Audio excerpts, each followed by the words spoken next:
What's up, y'all? Mark Smith, JBS Training Group. Been getting a lot of inquiry on the rifle, how to set it up, how I've got mine set up, go over the rifle, that kind of stuff. So I figured we'd knock that out. This is just a 14.5 Hodge gun that I typically use for the majority of things that I do that I don't need magnification for. So if you wanted to put a yard line on it, say 200 in, generally, I'm not going to need magnification for that. But because I have a magnifier that I can slap on this thing, I can push this out to 400 pretty easily with generous size targets, right? So reduced C-zone, etc. This gonna get it done. So I figured we would just start front to back and kind of talk about it. Number one, man, when you're choosing a gun, I think that you need to consider the fact that velocity is the reason that these projectiles perform the way they perform. And when you take away velocity, you're taking away the capability of the gun for extended ranges, right? So I'm not saying 10.5-inch guns won't do things, that you need them to do. I'm just saying that 14.5-inch guns not only will do the same things better that the 10.5 will do, but they will also do it farther than the 10.5 will do it. Also, because I'm not really a short barrel rifle kind of guy, like I've never been in a situation where I thought, man, if only I had a shorter gun. I like 14.5-inch guns. I think 14.5 inch is really the sweet spot for the AR-15 platform with 5.56 projectiles. That's just one man's opinion. Do whatever you want to do, right? So that's why I choose 14.5s for the majority of things that I do.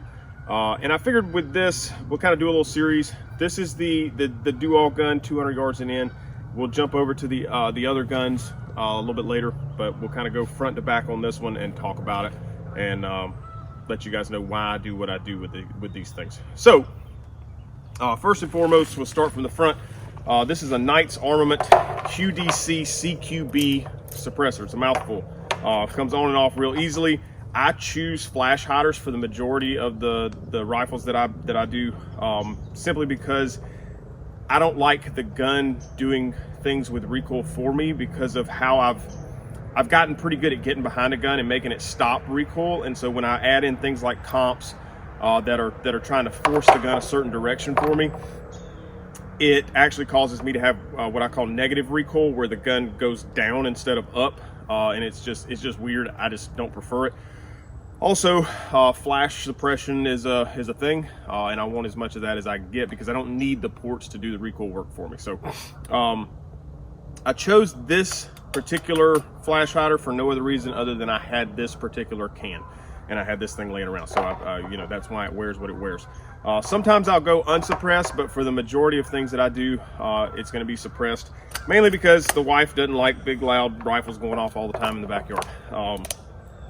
And when doing night stuff, which is what this gun's primarily built for, it's better to have sound suppression so you're not like waking everybody up around the town, you know what I mean?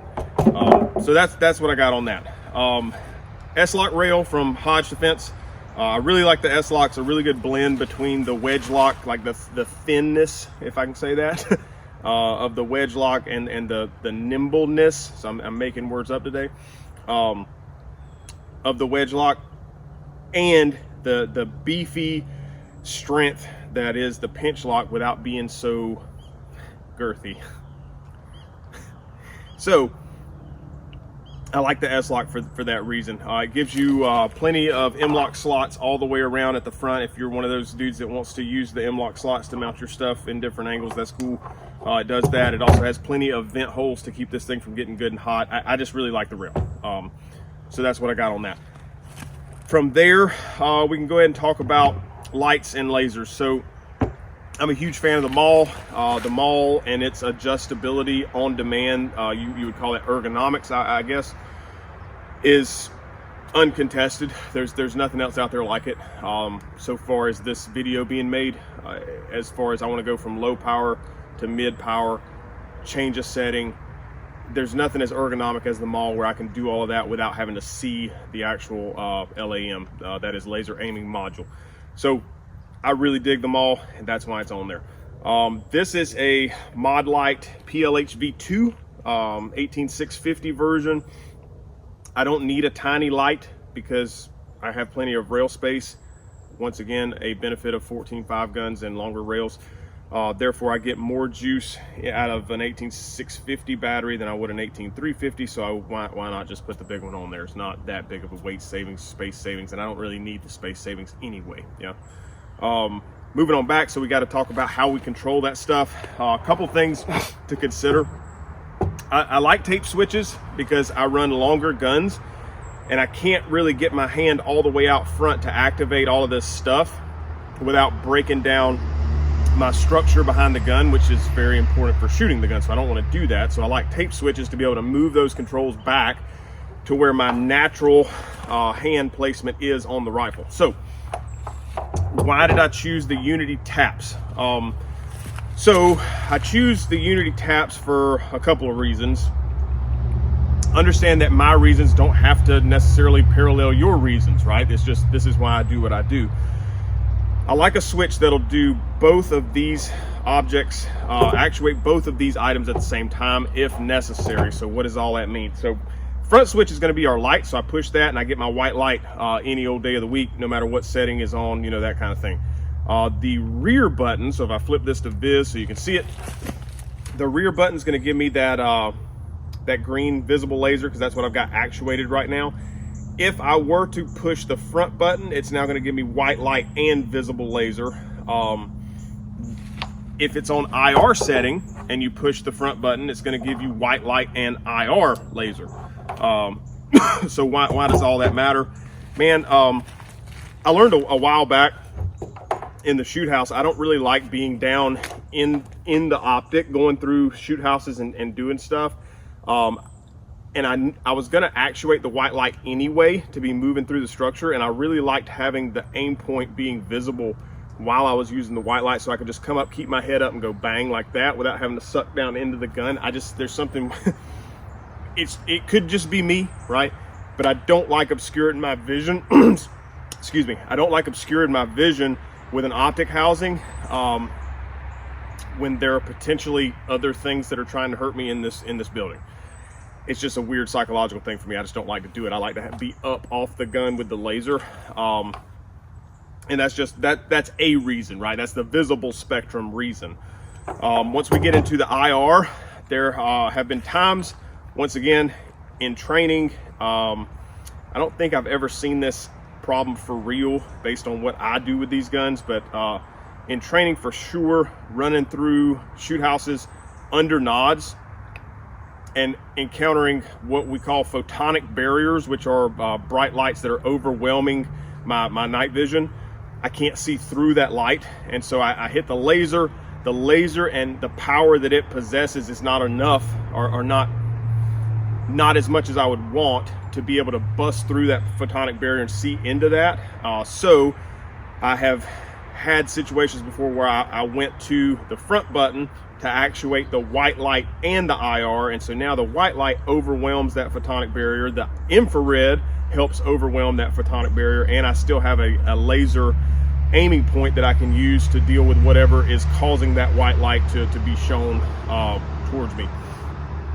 It's a very limited thing, right? Like that hasn't happened but one time, but that one time I couldn't really come up with a situation that would have made that a better thing. So that's what that's for. It just happened to allow me to do the visible spectrum thing that I wanted to do as well. Happy meal for me. So that's all it is, man.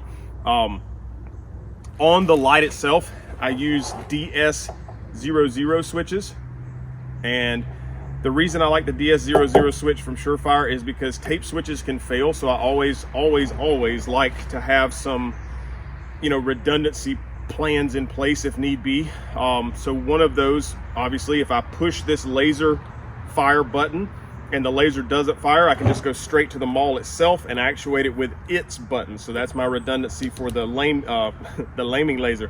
aiming laser. But I didn't have that with the light. I just had that one switch, and if that one switch failed, there was no way to really do that. So I was like, man, I like having a button on the light itself, just like I have a button on the laser aiming module. So I slapped that on there for redundancy, right? I can push that. Another thing that it does that the switch won't do is it gives me the opportunity to push all the way in, and now I've got constant on, so I can have constant on light if desired.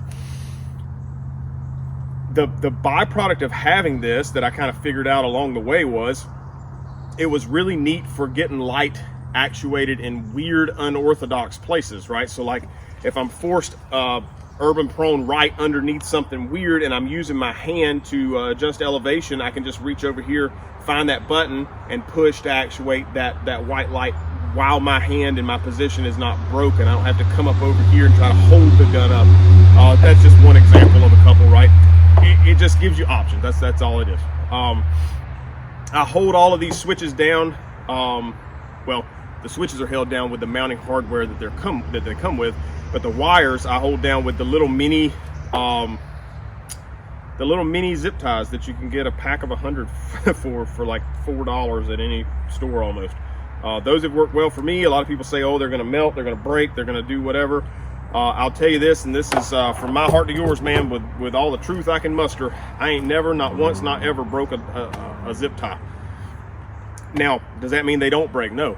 It just means I don't see it happening as much as the people that hate them would have you believe that it happens, right? So zip ties work great. I personally don't feel the need to spend $21 on 2 screws and clips to hold my switches down. Like I can just do it with zip ties. Works great. Moving on back, we'll get into the Optic.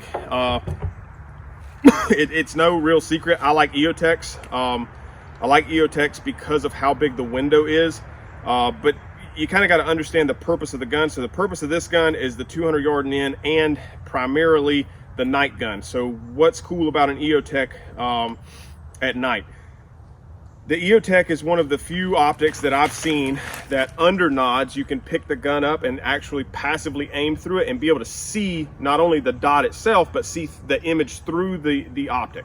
When I do this with aim points or anything that's tiny like that, I see the dot when I pull the gun up, but this eye is the only eye that sees an image because that housing is so small that I can't see through it with night vision on passively aiming. So that's a thing. Another thing is EOTechs have the switching where not only can I get to these switches and adjust my brightness level, but I also have a night vision button. So I can have this optic turned on, and if we're getting ready to go passive for whatever reason and I want to adjust the brightness on demand really quickly, all I do is push the night vision button and it drops that brightness down to where it's not overwhelming my night vision while I'm actually using the optic. If we go from nods to white light, all I've got to do is reach up and push that button again and it goes right back to the setting that it just was set at. So I've essentially got nighttime viewing and daytime viewing button just all in one button. That's a really neat feature. If you've never found yourself in a position where you needed that, you probably don't see it as being that big of a deal, but when you need to go from excuse me, night vision to white light back to night vision, that kind of thing, it's invaluable. I absolutely love it. I also like that the EOTech is one of the only optics that I've found where it has, I like little tiny dots for aiming, right? Because if I have a big dot, it covers smaller targets at distance. But if I have this little bitty tiny dot, I can see and shoot farther at smaller targets because the dot doesn't cover the actual target, and it gives me enough play to see what I need to see with that, right? The EOTech's one of the only optics I've seen where that dot is actually, like, it's crisp, man. It's not a mess. It's not like a hot dog. It's not like a weird starburst or anything crazy like that. It's a really clean dot. I just like that. From there, we'll kind of jump into some of the controls that I've got on this thing. I really like the ambidextrous Q from Forward Controls Design safety selectors. I like them a lot. I like them to be 45 degrees, 60 degrees, whatever they're calling them these days. It works out great for allowing me to be able to support the gun with one hand and actuate that safety lever without having to hold the gun with this hand while I'm actuating it. So I'm shooting, and I get a bolt lock. I can immediately safe that gun and go to bolt lock reload without having to have the downtime, which is only a couple tenths of a second, but it does matter, of having to do the little pinch, right? The pinch and pull, and then go, because I can support the gun and actuate the safety lever at the same time. It's also a really great design by way of, there's nothing on this safety lever that can really break, that you're going to break. So like torque screws, weird detents. This is held on by roll pins, and I just think it's a great design. It's one of my favorites. I've got the, I think this is just a regular old magazine release. I'm not real like picky about magazine releases. They need to release the magazine. That's all. That's what I got. For bolt catch. So one of my favorite things about an AR-15 rifle is the Parker Mountain Machine oversized bolt catch. I think it's one of the most underrated things that people kind of overlook, and the reason a lot of times is just because it's big and gawky and looks weird. Frankly, I don't really care. You can get this thing forward biased or rearward biased, so if you're a right-handed shooter and you're going to do a reload, really cool to be able to get that reload in thumb high and have your thumb right there on the bolt drop and not have to hunt for that small paddle that's normally there. If you're a lefty, you can get the rearward bias one where you can absolutely come up and get all of the real estate that it offers you to be able to drop the bolt with that trigger finger. So really neat part, really like that one. And that's why I have it on every gun that I use seriously. So moving on back, mag pull. Well, let's pause for a second. Trigger. So trigger is a Geisley SSAEX, I think. It's the newer Geisley one with the lightning bow. Really like this trigger, man. I'm a big fan of SSAEs in general, but the fact that they've done this one with the coated disconnector that stays smoother longer without having to clean, and this kind of flat but not all the way flat lightning bow, I really like it. That's just personal preference. Do what you want, right? Big fan of the BCM grips. I like the angle. I like how it gets bigger, fatter at the bottom, so it kind of forces my hand up high. I'm just a really big fan of the BCM grips. Once again, do whatever you want to do. Magpul CTR stock. One of the main reasons I like the CTR is because it allows me to put these little cheek risers on here really easily and take them off really easily. So that just pops right off of there. You can get these in 1/4 inch, 1/2 inch, 3/4 inch, so on and so forth. What I always do is just take the front of them off because they're a little bit more extended than this when you get them. I take the front of them off with a Dremel, hit it with a polishing wheel, just make it, you know, kind of a factory look. And the reason I do that is because if it sticks out too far, and these guys, these just snap right on. So make sure she's on there. Yep, she's on there. If it sticks out too far and you run your stock in any position other than, you know, all the way back, it'll get in the way, right? And even all the way back with a standard length buffer tube, that would hit if I didn't trim it off. Now, I never have moved my stock in, never had a reason to, so I know that that's going to work for me.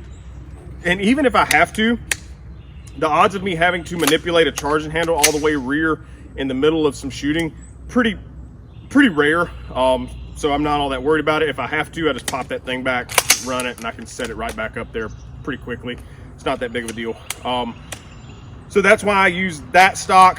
I don't like the stocks that have the cheek pieces, the cheek weld that kind of comes down like a mountain, right? Like a slope, because what that does for me and my face structure is it pushes me off to the side of the gun and I have to kind of cock my head over to get in the optic. I don't like that. I like the sharp, like straight up and down butt stocks such as that, right? Like there's not a whole lot of slant going on where it pushes my head over, if that makes sense to you. Slings. Sling. So I'm pretty passionate about slings. I like slings to be a certain way. I love the Sierra Tac OG slings, padded or non-padded. For the longest time I ran the non-padded because I typically don't like pads. They don't allow the sling to fall and conform to me as well as a non-padded version. So I just never ordered the padded version. Here recently, the non-padded version has basically been not available. So I was like, man, I got this new gun and I'm going to buy a Sierra Tac sling. I guess I'm stuck with the padded one. So I got it, and dude, like, it's nowhere near as stiff as all the other padded ones that I've seen. So I love that. Not mad about that at all. I hook it all the way to the end of the gun on the opposite side of me, right? So as I'm carrying the gun, it sits like that. The top of the sling pulls the gun into me and kind of holds it there. Also, whenever I go to mount the gun, it just kind of keeps it out of the way. It's not in between me and the gun, so I dig that. Sierra Tac slings come with this adjustment buckle. I freaking love it, and here's why. Most of the slings that you'll see that have the adjustment, they have a little piece of fabric and maybe a pull tabs of some sort. The issue with that I've found is, especially when running gloves or when you just can't see because it's dark, you're under nods, whatever the case, that fabric is typically the same sort of fabric that the sling is made out of. And so I've watched guys, especially with gloves on, they have their sling and they want to adjust it, and they'll be reaching and pulling on their own sling, like they can't find that tab. This is impossible to miss. It stays outboard the majority of the time. I just run my hand out on it. That feels way different than anything else on this sling. I just grab that thing and pull, and it adjusts it pretty simply. So that's why I like that. I just recently got this one part that I was interested in for a single purpose. So sometimes you're forced to lay the gun flat on something. Most of the time when we do that, we can't get the gun to touch all of the barricade because of the sling attachment point that we've chosen. So if you think about those QD connectors that go on the rail, when you take the QD connector and then you put the QD swivel in, and then the girth of the loop and the sling and all that, what we've got is we've got a gun that sits up off of our barricade, and it creates kind of like a monopod, and it's a little bit shaky. I wanted to be able to lay the gun flat. So Frank Proctor came out with the way of the gun sling, or whatever he called it. And I love the idea, right, of just a piece of paracord, a piece of just little thin rope. If you don't know what paracord is, I got nothing. Paracord 550, where that would loop to the front, and then the sling would just stay flat, like it would stay out of the way. There was not that little rise in it. The issue I had with that was I broke them all the time. They would either get blown off by like muzzle blast or something, or just over time they would wear out. I found this from Blue Force Gear. This is just a little sling attachment point that is the same kind of idea, but it's made out of rubber wrapped cable. And honestly, it just seems a whole lot more durable long term. So far, so good. I just wrap that through the front, and it allows me to lay the gun flat on things without that sling and sling attachment point holding the gun up off the barricade, and I can get a little more stable with it. Charging handle. This is a Radian. Frankly, it's a Radian because that's what I had laying in the box, and or maybe this came on it. I actually think this came on the gun. So yeah, I'm cool with Radians. I like Badger charging handles the best. Any charging handle, y'all, I think, and this is just based on how I operate a gun, I think that it should cant towards the muzzle so that you can get a good solid purchase on it and really rip that thing backwards if you needed to clear a malfunction or whatever. I've seen some charging handles that are rounded at the ends, and it's almost like they cant backwards toward the shooter, and you end up having to pinch, and that's where the pressure comes from to be able to open it. And if you have to like really rip on a charging handle, you just slip right off of those things. So I like to be able to hook it and just rip it backwards like that. I love ambidextrous charging handles. They allow me to manipulate the gun from both sides of the gun. And that's what I got, man. So what am I using this gun for? 200 yards and in primarily. If I need to reach out beyond that, I'll be comfortable out to 400 as long as I've got my little trusty Trijicon 3X magnifier. Mount that right behind the Optic. And what am I shooting?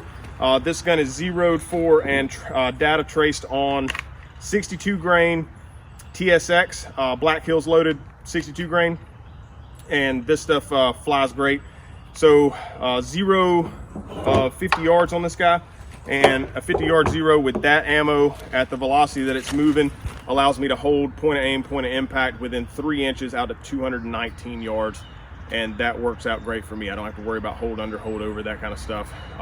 Unless we're talking about like crazy tiny targets, but typically we're not. So anyway, that's the kind of do whatever gun. Hope you guys dig that. And then on the next video, we'll jump into the scope carbine, talk about why I've got it set up the way I've got it set up, the match gun, things like that. So that's what I got, man. Mark Smith, JBS Trainer Group. See you guys later.